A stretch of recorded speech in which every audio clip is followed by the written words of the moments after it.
भाग्य कर्म से उन्नति होगी, लाभ में बड़ी वृद्धि। मन के स्वप्न बड़े होने चाहिए, उन्हें पूरा न करने के लिए कोई कारण नहीं चाहिए। इस मार्च के महीने में मेष राशि का स्वामी मंगल ग्रह मकर राशि अर्थात आपके दशम स्थान में विराजमान रहेगा। वास्तव में मेष राशि अग्नि तत्व की और मंगल, जिसे ग्रहों का सेनापति कहा जाता है, जो सदैव कार्यान्वित और आक्रामक रहता है, ऐसे ग्रह के राशि के रूप में जानी जाती है। मंगल ग्रह इस महीने आपके कर्म स्थान में विराजमान रहकर उच्च अवस्था को प्राप्त होगा, अर्थात कर्म प्रधान राशि आपका राशि स्वामी दशम स्थान में, वह भी उच्च अवस्था में, जिस कारण वह अत्यंत बलवान होगा। राशि स्वामी जब बलवान होता है तब प्रश्न समस्याएं कम निर्माण होती है। नमस्कार, मैं एस्ट्रो गुरुमा डॉक्टर ज्योति जोशी आप सभी ज्योतिष प्रेमी एवं अध्ययनकर्ताओं का हार्दिक स्वागत करती हूँ। हम मार्च महीने के राशिफल का अध्ययन कर रहे हैं। आज हम मेष राशि के जातकों के लिए यह महीना कैसा रहेगा, इस पर विस्तार से वार्तालाप करेंगे। विभिन्न दृष्टिकोण से हम इस महीने की ग्रह स्थिति का शास्त्रोक्त विश्लेषण करेंगे। साथ ही वीडियो के अंत में इस महीने करने वाले विशेष उपाय मैं आपको बताऊंगी, इसीलिए वीडियो को अंत तक देखना न भूलें।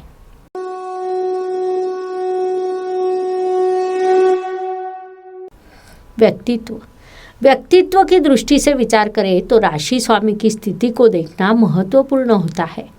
आपका राशि स्वामी मंगल ग्रह दशम स्थान में उच्च अवस्था में विराजमान रहेगा। वास्तव में मंगल, बुध, शुक्र, शनि, इन चारों ग्रहों का गठबंधन आपके दशम स्थान में होगा। दशम स्थान के स्वामी शनि महाराज वही उपस्थित रहेंगे। साथ ही इस स्थान में आपका राशि स्वामी मंगल ग्रह उच्च अवस्था को प्राप्त होगा। इस गठबंधन को हम राशि स्वामी और दशमेश लाभेश का गठबंधन कह सकते हैं। इसके अलावा शुक्र और बुध ग्रह भी वही विराजमान रहेंगे। शुक्र आपका सप्तमेश है। कुल मिलाकर कर्म प्रधान राशि का स्वामी कर्म स्थान में ऐसी यह ग्रह स्थिति रहेगी। परिणाम स्वरूप यह महीना आपके लिए कर्म प्रधान रहेगा। आपने उसका पूरा उपयोग करना चाहिए। पारिवारिक दृष्टि से विचार करें तो द्वितीयेश और द्वितीय स्थान में विराजमान ग्रहों की स्थिति महत्वपूर्ण होती है। आपके द्वितीय स्थान में राहु ग्रह विराजमान है। साथ ही अन्य किसी भी शुभ ग्रह की दृष्टि आपके द्वितीय स्थान पर न होने के कारण परेशानी हो सकती है। उसमें राहु ग्रह की यात्रा कृत्तिका नक्षत्र से शुरू है, जिस कारण वह पारिवारिक संघर्ष की स्थिति निर्माण करेगा। कुंडली का द्वितीय स्थान धन, परिवार और वाणी, इन तीनों दृष्टियों से बड़ा महत्वपूर्ण माना जाता है। परिणाम स्वरूप मेष जातकों ने इस महीने किसी चीज़ पर विशेष ध्यान देने की आवश्यकता है तो वाणी, भाषा या बातों पर ध्यान देना चाहिए। यह सलाह आपको दी जाती है क्योंकि इस महीने में प्रत्यक्ष अप्रत्यक्ष रूप से आपकी भाषा उग्र हो सकती है, जिस कारण आपका पारिवारिक नुकसान हो सकता है। मनुष्य जीवन में परिवार अत्यंत महत्वपूर्ण होता है। वास्तव में परिवार के लिए मनुष्य और मनुष्य के लिए परिवार सर्वस्व होता है। परिवार में सुख शांति, प्रेम भावना हो तो मनुष्य बाहर के किसी भी मोर्चे पर सफल हो सकता है। इसके विपरीत स्थिति में संघर्ष अटल रहता है। इस बात को आपने विशेष रूप से ध्यान में लेना चाहिए।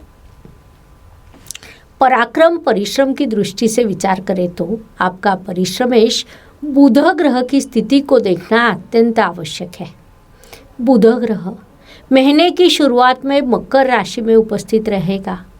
6 मार्च को वह राशि परिवर्तन कर कुंभ राशि में प्रवेश करेगा। 24 मार्च को वह मीन राशि में प्रवेश कर नीच अवस्था को प्राप्त होगा। इस स्थिति को ध्यान में लेते हुए महीने के पहले सप्ताह में आपके परिश्रम की दिशा उचित रहेगी। दूसरे और तीसरे सप्ताह में परिश्रम से आपको लाभ की प्राप्ति होगी, लेकिन चौथे सप्ताह में परिश्रम करने की अपेक्षा उसे टालने की मानसिकता आप में विकसित रहेगी। कुल मिलाकर परिश्रम की दृष्टि से यह महीना आपके लिए सम्मिश्र फलदायी रहेगा। वास्तु, वाहन, भूमि और सुख शांति के दृष्टि से विचार करें तो आपके चतुर्थ स्थान पर मंगल, बुध, शुक्र, शनि ऐसे 4 महत्वपूर्ण ग्रहों की दृष्टि रहेगी। यह दृष्टि एक ओर आपके लिए वास्तु का निर्माण करेगी तो दूसरी ओर अप्रत्याशित रूप से परेशानी और अशांति का कारण भी बनेगी, क्योंकि शनि जैसा उग्र ग्रह जो आपके कुंडली के लिए अकारक माना जाता है, उसकी भी दृष्टि चतुर्थ स्थान पर होगी। राशि स्वामी के साथ तृतीयेश और षष्ठेश अर्थात उपचय स्थान के स्वामी वहाँ उपस्थित है। परिणाम स्वरूप घर की सुख शांति भंग होना, परेशानी होना या माताजी का स्वास्थ्य खराब होना जैसे प्रश्न आपके लिए निर्माण हो सकते हैं। इसीलिए उस दृष्टि से आपको उचित देखभाल रखनी होगी। शिक्षा एवं इष्ट देव के सहयोग के दृष्टि से विचार करें तो पंचमेश की स्थिति महत्वपूर्ण होती है। आपके पंचमेश अर्थात रवि महाराज लाभ स्थान में विराजमान है। 15 मार्च तक वे वही रहेंगे। फलस्वरूप शिक्षा की दृष्टि से महीने का पहला पखवाड़ा आपके लिए लाभ का सफलता प्रदान करने वाला, उस तुलना में दूसरा पखवाड़ा शिक्षा में बाधा उत्पन्न करने वाला, शिक्षा के लिए खर्च कराने वाला, अध्ययन न करने की मानसिकता विकसित करने वाला रहेगा।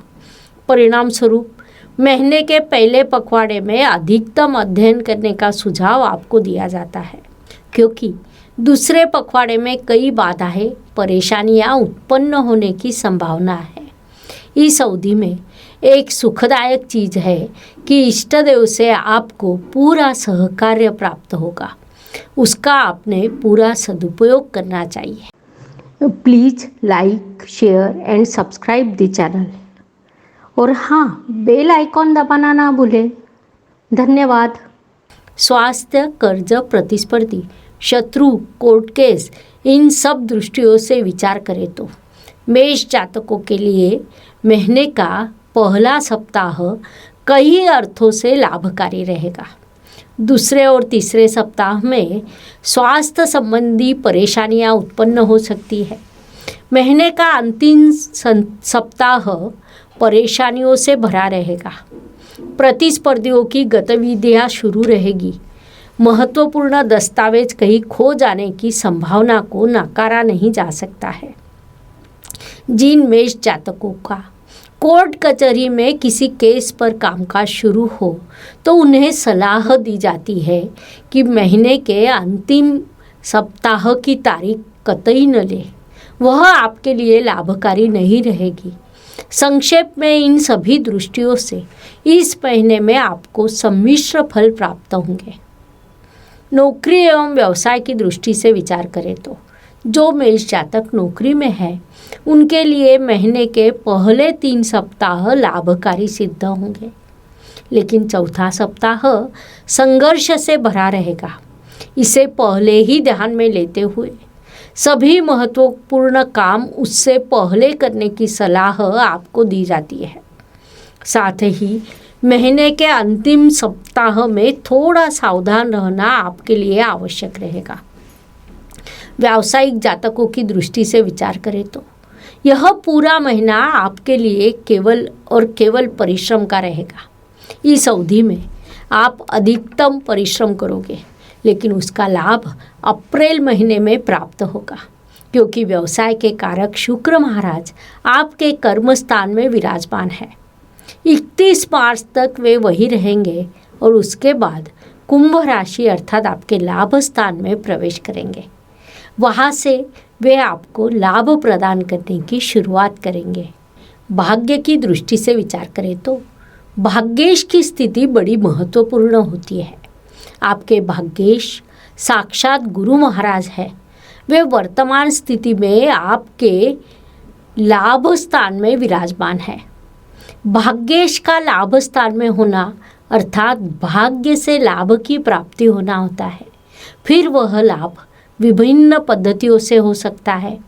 शिक्षा में आपने पहले कोई कोर्स किया हो तो उससे लाभ की प्राप्ति होगी।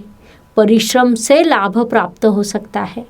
जीवन साथी के साथ आपने किसी चीज़ की योजना बनाई है, आपका व्यवसाय साझेदारी में है तो उससे भी भाग्य द्वारा लाभ की प्राप्ति हो सकती है। संक्षेप में इस महीने आपको भाग्य समृद्ध होगा। भाग्य का पूरा सहयोग आपको प्राप्त होगा, जिसका सदुपयोग करें। कर्म की दृष्टि से विचार करें तो आपके कर्म स्थान में 4 ग्रहों का गठबंधन होगा। महत्वपूर्ण बात है कि कर्मेश शनि महाराज कर्म स्थान में विराजमान है। उसके साथ परिश्रमेश, राशि स्वामी, द्वितीयेश और सप्तमेश भी उपस्थित रहेंगे, जिस कारण आपका कर्म स्थान समृद्ध होगा। आप अत्यंत कर्म प्रधान होंगे। लेकिन इस स्थिति का दूसरा पहलू है। ज्योतिष नियमों के अनुसार 4 ग्रह जब एक स्थान में आते हैं तो कोई भी ग्रह उचित फल नहीं दे सकता। उसमें भले ही राशि स्वामी मंगल ग्रह उच्च अवस्था में हो, लेकिन वह शनि का शत्रु ग्रह माना जाता है, जिस कारण दोनों में आंतरिक संघर्ष निर्माण होगा। परिणाम स्वरूप आपके कर्म अनुचित दिशा में हो सकते हैं। लाभ की दृष्टि से विचार करें तो आपके लाभ स्थान में पंचमेश और भाग्येश विराजमान रहेंगे, अर्थात दोनों त्रिकोण के स्वामी आपके लाभ स्थान में होंगे, जो अत्यंत शुभ स्थिति मानी जाती है। उसमें राशि स्वामी उच्च अवस्था में रहेगा। परिणाम स्वरूप इस महीने आपको बड़ा लाभ प्राप्त हो सकता है। उससे भी महीने के प्रथम 3 सप्ताह आपके लिए विशेष रूप से लाभकारी सिद्ध होंगे। बहुत बड़ा लाभ आपको इस अवधि में प्राप्त हो सकता है, जिसका पूरा उपयोग करें। व्यय एवं परदेश गमन की दृष्टि से विचार करें तो इस महीने का चौथा सप्ताह मेष जातकों के लिए विभिन्न प्रकार के खर्च एवं संघर्ष से भरा रहेगा। कई प्रकार की परेशानियों का सामना आपको इस अवधि में करना पड़ सकता है। जैसा मैंने पहले भी कहा कि शत्रुओं की गतिविधियां शुरू रहेगी, इसीलिए आपको इस अवधि में सावधान रहना होगा। जो मेष जातक विदेश में स्थित है उनके लिए यह अवधि सामान्य प्रगति का रहेगा, लेकिन जो प्रभाव भारत के जातकों पर होगा वही प्रभाव उन पर भी निश्चित रूप से होगा। हर दिन किसी के लिए समान नहीं होता। जीवन सुख दुख और उतार चढ़ाव से भरा होता है। उस अनुसार महीने के कुछ दिन सभी के लिए बेहद शुभ होते हैं तो कुछ दिन अशुभ, तनाव और संघर्ष से भरे होते हैं। उस अवधि में हम कैसा व्यवहार करते हैं, इससे हमारी सफलता निर्धारित होती है। उस दृष्टि से विचार करें तो मेष जातकों के लिए 7, 16 और 26 यह दिन शुभ रहेंगे। इसीलिए आपको प्रयास करना है कि इन दिनों में सबसे आवश्यक कामों को पूरा करें। तो 5, 14 और 24 यह दिन अशुभ रहेंगे। हो सकता है इन दिनों में आपका संघर्ष बढ़े, इसीलिए आपको इन दिनों का उचित नियोजन करना होगा, जिससे आपका मानसिक स्वास्थ्य बना रहे। उपायों की दृष्टि से विचार करें तो ज्योतिष शास्त्र में कई सीधे, सरल एवं छोटे छोटे उपाय बताए गए हैं, जो कोई भी कर सकता है। उपाय भले ही छोटे हो, उनका प्रभाव बड़ा होता है। अशुभ चीज़ों की अशुभता कम करने की और शुभ चीज़ों की शुभता बढ़ाने की शक्ति उनमें होती है। मार्च महीने में होलिका दहन यह बड़ा उत्सव है। इस दिन कुछ सरल उपाय करने पर आपको अत्यंत शुभ परिणाम प्राप्त होंगे। होलिका दहन का महत्व सभी को ज्ञात है। इस दिन बुरी चीज़ों का दहन करना है। उस अनुसार मेष राशि की दृष्टि से विचार करें तो गेहूं का आटा और जवस लेना, अर्थात जवस डालकर आटे को बुने। होली की परिक्रमा कर आटा होलिका को अर्पण करें। इस सीधे सरलता से करने के उपाय से आपको शुभ परिणाम निश्चित रूप से प्राप्त होंगे। तो इस तरह हमने मेष से लेकर मीन राशि तक हर राशि का वीडियो मार्च महीने का आपके लिए इस चैनल पर लोड किए हैं। अभी हम यही रुकते हैं। अगले भाग में हम अगली राशि के संदर्भ में विस्तार से वार्तालाप करेंगे। धन्यवाद। शुभम भवतु। जय ज्योतिष। Please like, share and subscribe the channel. और हाँ, बेल आइकॉन दबाना ना भूलें। धन्यवाद।